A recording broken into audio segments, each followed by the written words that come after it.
Okay, good evening. My name is Sergeant Michael Ritchie, Harris County Sheriff's Office, homicide. A little after 6 p.m. This evening, Harris County Sheriff's Office deputies responded to an in-progress call.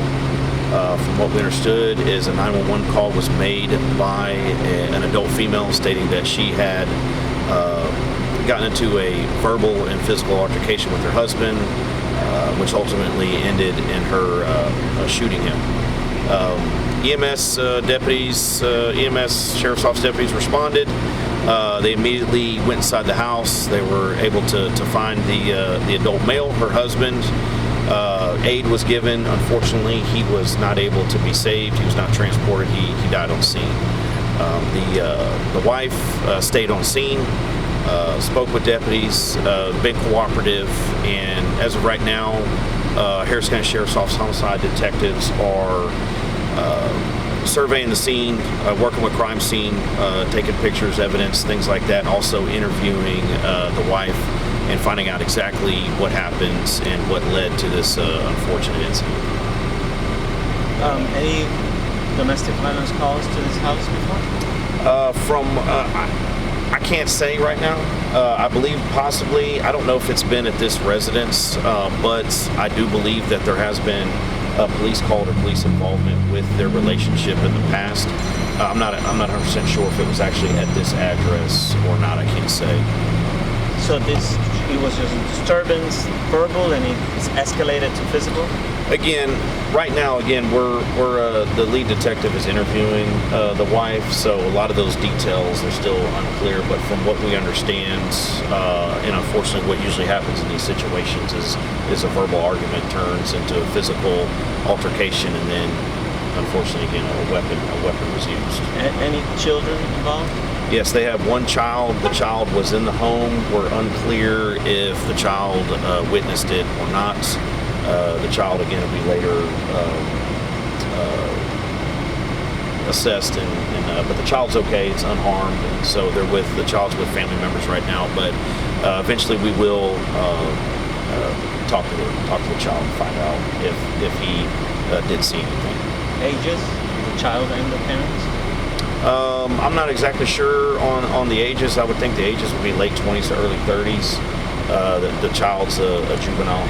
Under 10 years old, in between, I think, 8 and 10 years old. And then did this take part in the house, garage, backyard, front yard? It occurred inside the house.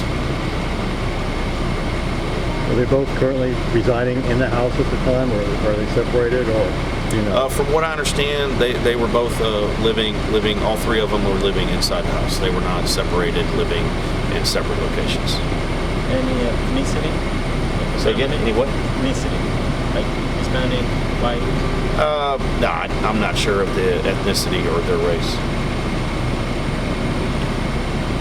And then what's the next step from now on? So again, my detectives will complete their investigation. Again, we'll set up a date for the child to go to our child assessment center and to be interviewed by a professional. And we let them do that, so that'll happen at a later date. Again, we're interviewing the wife, getting her statement. We'll look at evidence. We'll see if there's, again, any video. If there was any video inside the house, we're looking at that as well. And of course, any other witnesses, and we're going to speak to other family members. Pretty much what we're going to do is put together the investigation, and ultimately, it will be handed over to the Harris County District Attorney's Office and then presented to a grand jury. And the grand jury will decide whether the adult female used deadly force in self-defense, or was there not? I guess, did she not have the right to use deadly force in the incident that occurred? So that's what'll be decided. Again, at this time, even though tonight after we finish our investigation, we will reach out to the district attorney's office.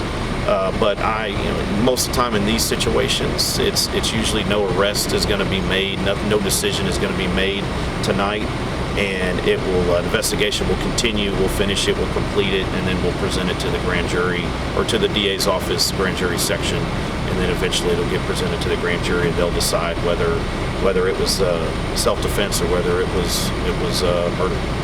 Do you know how many shots were fired and how many hit the suspected victim? Not exactly sure. I would say there's. I really can't say how many at this time. Like I said, we're still surveying and everything, and still looking at the evidence and collecting it. All right, thank you all. Thank you. All right, appreciate y'all. Thank you.